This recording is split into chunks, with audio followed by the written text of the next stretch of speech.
dan kurang penting yang dibayari Tuhan Yesus Kristus. Amin. Saudara, saya menjelentrehkan dulu. Ada hal penting, ada hal kurang penting.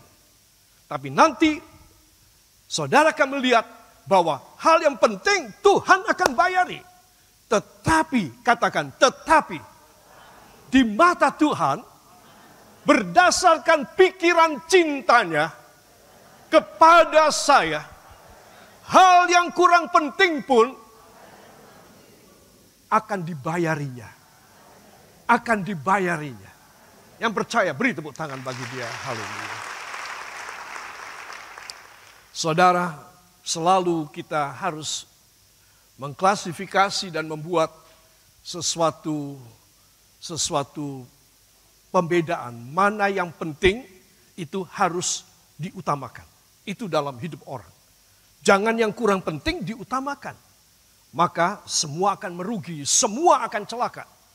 Yang paling penting harus diutamakan. Itu manusia normal, manusia intelek, manusia yang punya pikiran. Yang kurang penting sisihkan dulu. Saudara, makanya saya bagi dua. Hal penting dan hal kurang penting. Mana yang akan dibayari oleh Tuhan? Saudara, pasti menurut pikiran saya, pikiran Anda, yang penting dulu. Benar. Dan yang kurang penting nanti dulu. Itu kalau saudara, itu kalau saya. Semua katakan, bila Tuhan selain yang penting dibayarinya, yang kurang penting pun akan dibayarinya. Dalam nama Yesus. Amin. Haleluya. Puji Tuhan. Para kekasih, perhatikan.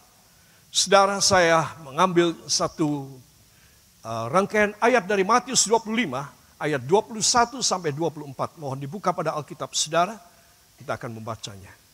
1, 2. Maka kata tuannya itu kepadanya, baik sekali perbuatanmu itu, hai hambaku yang baik dan setia. Engkau telah setia dalam perkara kecil, aku akan memberikan kepadamu tanggung jawab dalam perkara yang besar. Masuklah dan turutlah dalam kebahagiaan Tuanmu.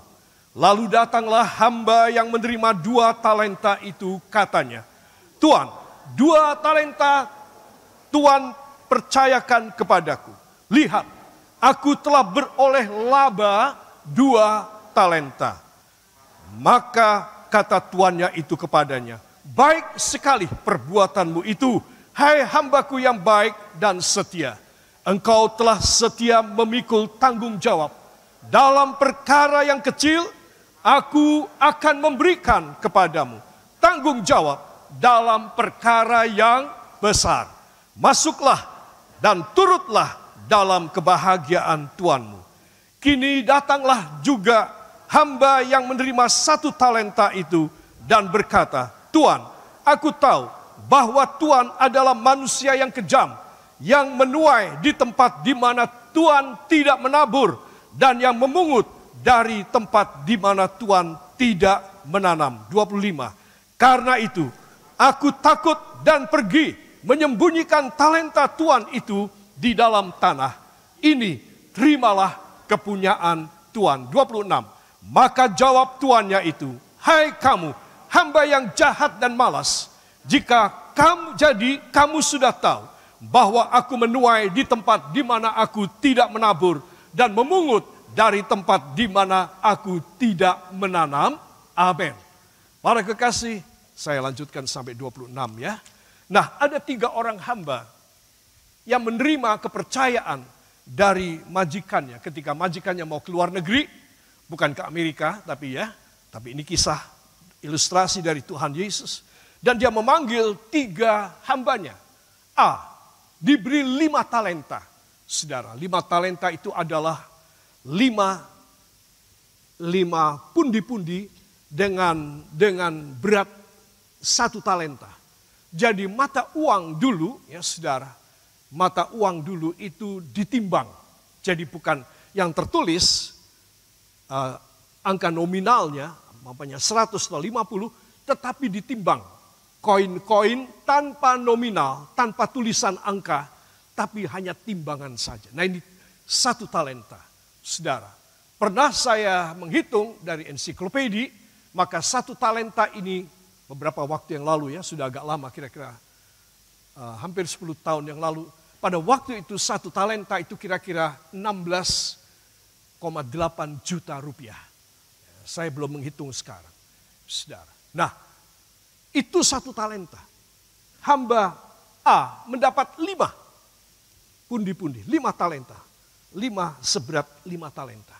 Saudara, hamba B mendapat 2. Hamba C dapat 1.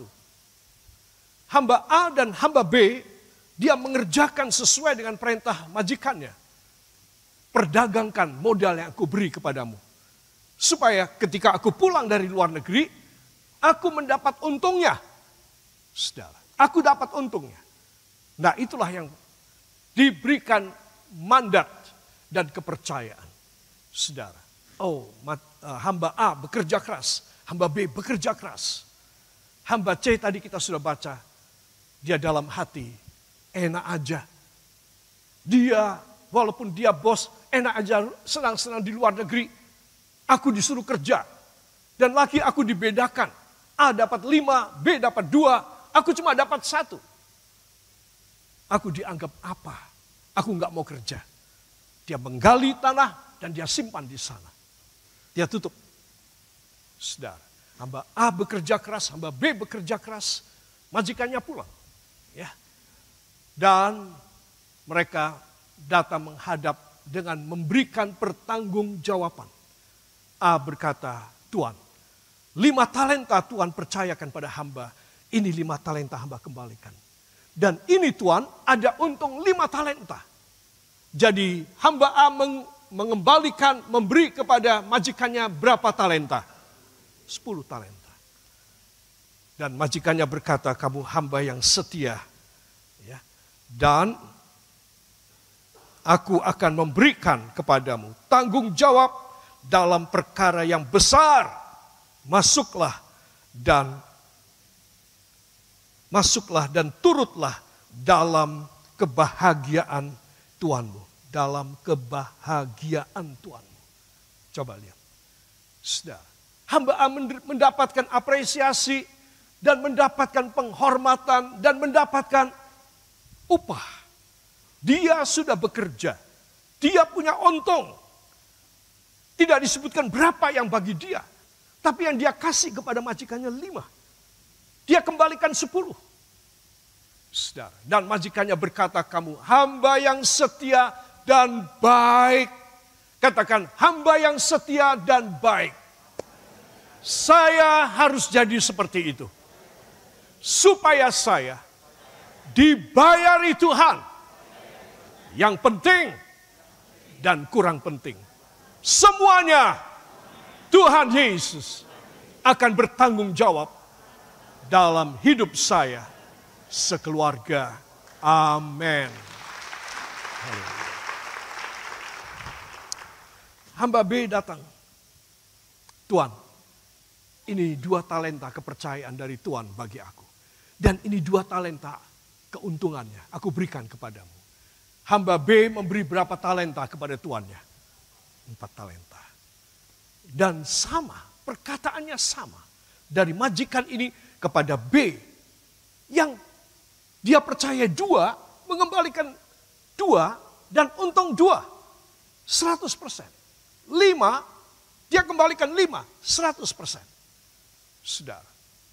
Para kekasih, di sini kita melihat tentang persentasi. Saudara, persentasi adalah level kedua dari kesederhanaan. Saudara, persen, ya, tulisannya 0, strip miring 0. Ya, 0, strip miring 0, itu persen. Saudara, itu harus orang yang lebih mengerti di dalam aritmatik, ilmu hitungan. Kalau tidak tahu, tidak mengerti itu tanda. Saudara, hanya bisa tahu 2 tambah 2, 10 kali 10. Tapi kalau persen itu sudah tingkat 2 dari aritmatik. Saudara. Tingkat 3 pangkat kuadrat, dan lain sebagainya. Saudara yang kekasih, di sini kita melihat bahwa apa yang Tuhan berikan pada kedua hamba ini dikembalikan 100%. Saudara, oleh kedua hambanya. Dan majikannya berkata, kamu hamba yang setia dan baik. Kalau saya melihat kata baik ini, dalam naskah aslinya adalah jujur. Kamu hamba yang setia dan jujur. Wah, jujur itu mahal sekali. Jujur itu sangat mahal. Mahalnya di mana? Mahalnya pada temptation, pencobaan, godaan. Saudara, itu jujur, itu mahalnya pada godaan. Saudara.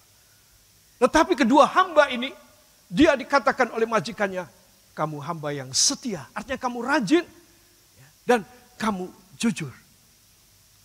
Kamu hebat sekali. Kamu masuklah dalam kebahagiaanku. Kebahagiaanku katanya. Kebahagiaan Tuhan. Saudara, luar biasa. Jadi siapa yang akan masuk dalam kemuliaan dalam kerajaan sorga, di dalam Yerusalem baru yang akan datang, adalah orang yang bisa mempersembahkan 100% kepada Tuhan. Sekarang kita di dunia ketika masih hidup, dalam perjalanan perjuangan kita, dalam history kita, kita baru memberikan 10% dalam persepuluhan kita. Saudara, sampai pada satu saat kita mempersembahkan seluruh hidup kita pun kita rela, kita persembahkan pada Tuhan. Itulah hamba A yang dipercayai banyak karena dia mendapatkan talenta banyak, dan hamba B agak sedikit. Tetapi kedua-duanya adalah hamba yang setia dan jujur. Katakan, bagi Tuhan sama saja. Yang penting, bila saya dipercaya sedikit, saya harus setia dan jujur. Itu yang penting.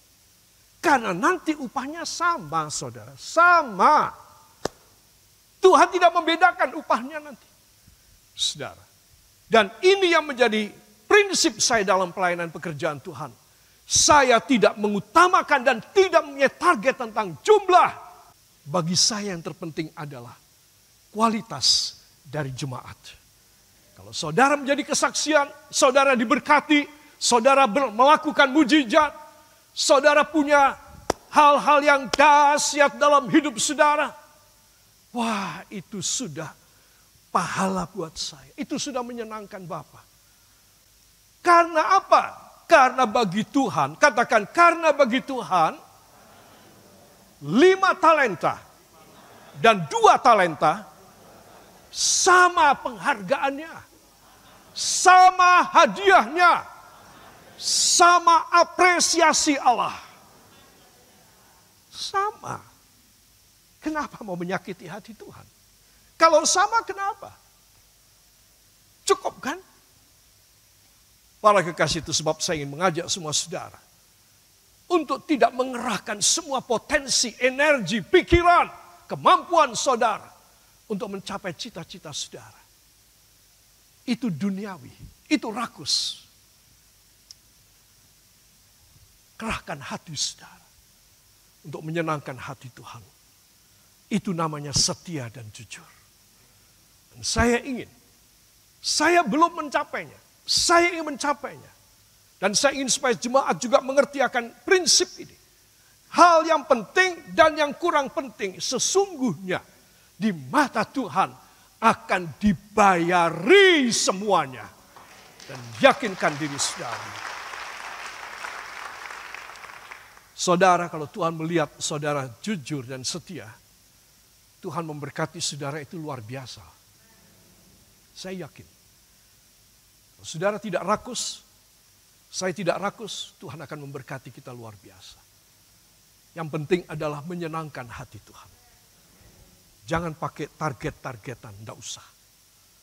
Karena Dia mau memberkati mereka yang setia dan baik, 5 talenta. Kasih sama majikan 10 talenta loh saudara. Masa disamakan dengan yang kasih pada majikan 4 talenta? Apakah majikan ini, apakah adil apa enggak? Nah ini pikiran manusia. Kalau orang dihadapkan pada 2 kasus ini, orang kan membuat satu judgment, satu penilaian hukum, enggak adil. Dia dipercaya banyak, ya dia harus lebih tinggi. Jangan disamain dengan yang dipercaya sedikit. Nah ini manusia. Ya, saudara. Tetapi kalau seorang di hadapan Tuhan, dia taat dan menyerahkan hidupnya kepada Tuhan. Saudara, dia menyenangkan hati Tuhan, dia meletakkan targetnya. Dia meletakkan cita-citanya. Supaya Tuhan yang handle, Tuhan yang memberkati. Rasul Paulus mengatakan, aku yang menanam, Apolos yang menyirami. Tetapi Tuhan yang menumbuhkan. Saudara, tidak semua aku kerjakan, kata Paulus. Aku bukan segala-galanya. Memang Tuhan memberikan wahyu kepadaku banyak. Kepada sidang-sidang jemaat aku memberikan tulisan-tulisan wahyu Allah. Masing-masing secara spesifik pada jemaat-jemaat Korintus, Galatia, Efesus, Kolose, Filipi. Aku memberikan Tesalonika, aku memberikan orang-orang Ibrani, aku menuliskan khusus buat mereka. Memang aku menerima banyak. Tetapi aku persembahkan semua kepada Tuhan. Dia mengatakan, aku yang menanam. Udah selesai, aku tanam, aku tandur. Ya. Dan Apolos datang. Orang-orang sebetulnya mempertentangkan 2 hamba Tuhan yang hebat ini. Paulus dan Apolos. Saudara. Dan mereka suka masuk di antaranya. Jemaat pindah ke Apolos. Dan berkata kepada gembalanya, pendeta Apolos, Bapak Gembala Apolos, Bapak Pendeta Paulus itu orangnya begini.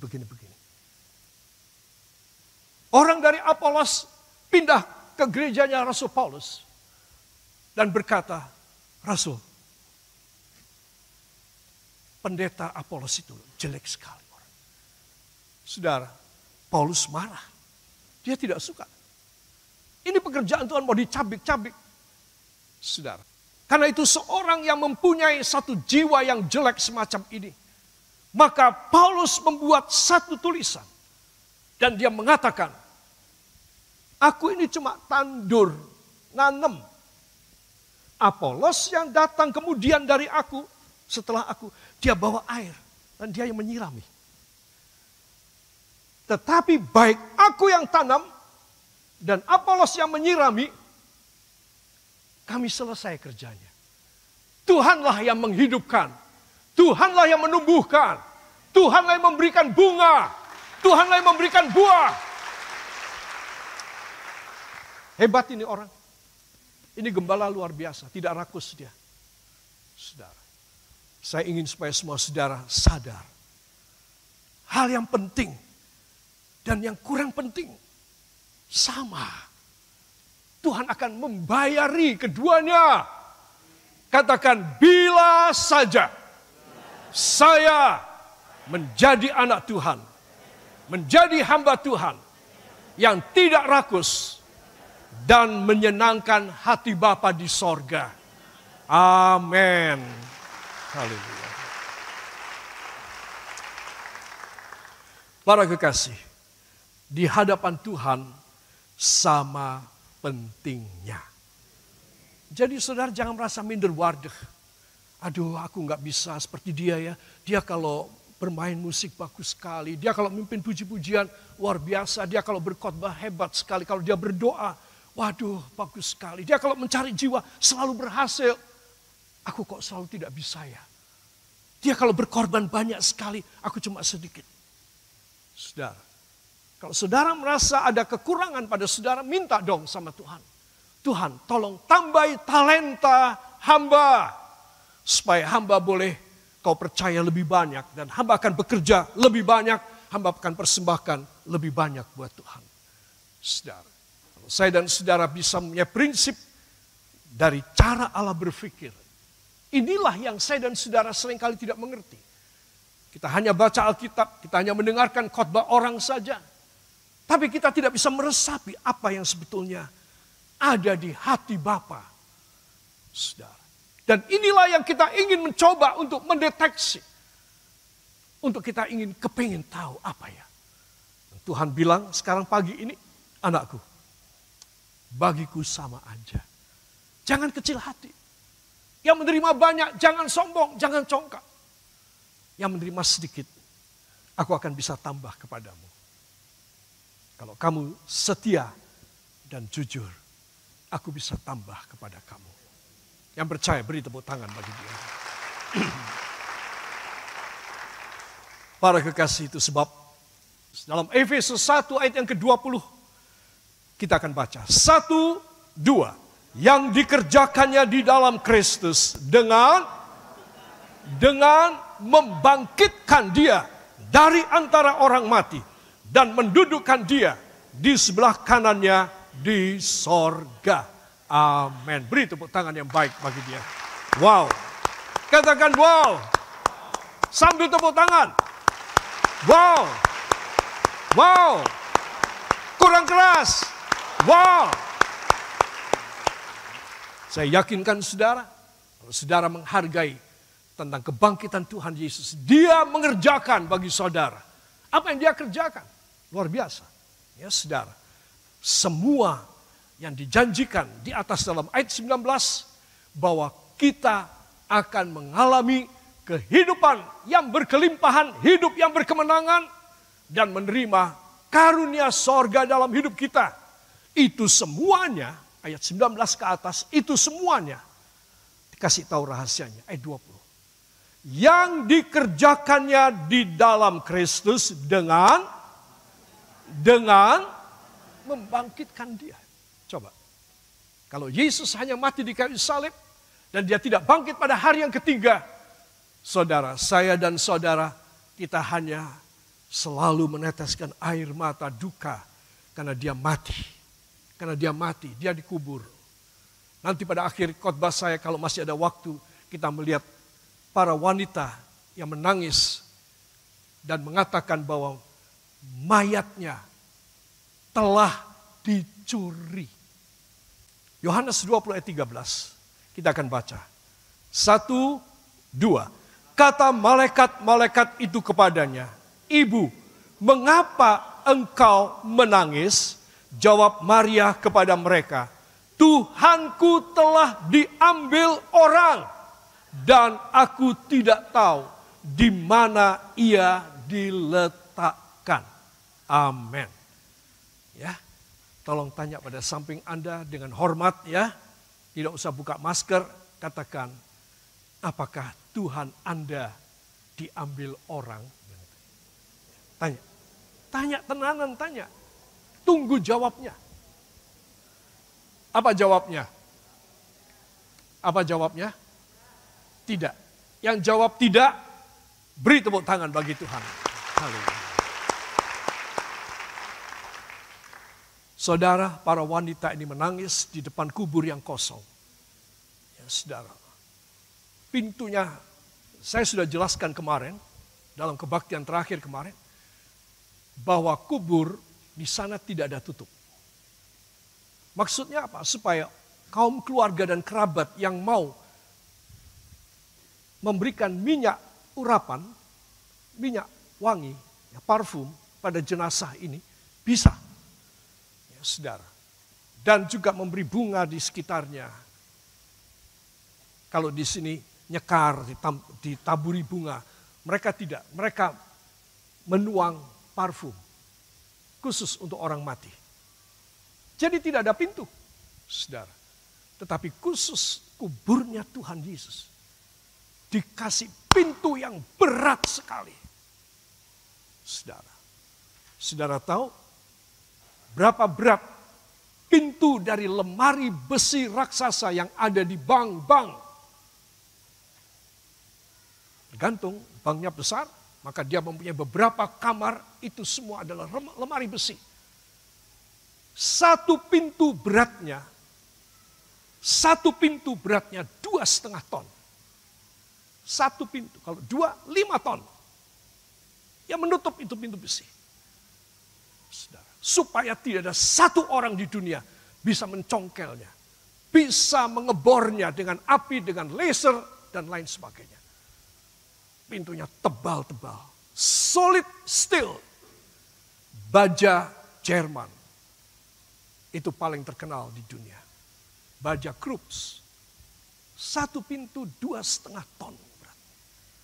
Saudara, nah kubur Yesus dikasih batu yang berat.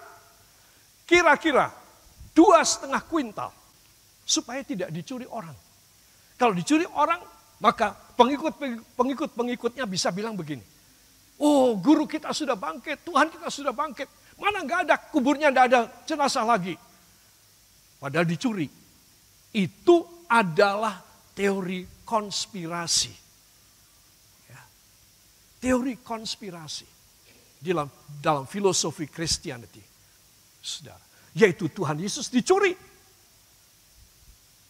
Dan itu diaminkan oleh beberapa kepercayaan yang lain di dunia. Juru selamatmu itu tidak ada. Sudah mati tapi dicuri oleh murid-muridnya. Dan dianggap sudah bangkit. Tidak. Yesus sudah bangkit. Dan dia menyatakan dirinya bahwa dia sudah bangkit. Para kekasih, itu sebab malaikat-malaikat itu melihat beberapa wanita ini. Dan kebetulan semua namanya Maria. Dan kalau dipanggil Maria, 3-4 kepala langsung. Ya, ada apa? Nah ini malaikat-malaikat berkata, makanya malaikat itu bilang, Ibu, mengapa engkau menangis? Jawab Maria kepada mereka, Tuhanku telah diambil orang dan aku tidak tahu di mana ia diletakkan. Kok bisa Tuhanmu diambil orang? Tanya pada diri saudara, kenapa? Kenapa aku bisa Tuhanku diambil orang? Sehingga aku tidak punya harapan lagi. Saudara. Nah inilah yang sering kali saya dan saudara membuat kita hidup tidak dibayari. Karena Tuhan Yesus kita sudah hilang diambil orang. Jemaatnya setia. Setia. Tapi nggak dibayari sama Tuhan. Saudara mau enggak setia sama Tuhan? Rajin sama Tuhan. Ngawula bener-bener. Tetapi saudara tidak dibayari. Tuhan tidak tanggung jawab sama saudara. Saya yakin saudara enggak mau. Nah ini perlu saya jelentrehkan. Supaya saudara tahu kenapa ya keluargaku tidak dibayari. Kenapa ya urusanku tidak dibayari. Kenapa ya kekurangan defisitku tidak dibayari. Saudara. Karena engkau mempunyai Tuhan yang hilang. Engkau sudah enggak punya Tuhan Yesus lagi. Tuhanmu sudah diambil orang. Saudara, semua katakan Tuhan Yesus tinggal di dalam hati saya. Saya yakin tidak ada seorang pun yang bisa mencurinya dalam nama Yesus. Saya akan dihidupi. Saya akan dibayari. Semua hal penting saya ataupun kurang penting dibayari Tuhan Yesus. Amin.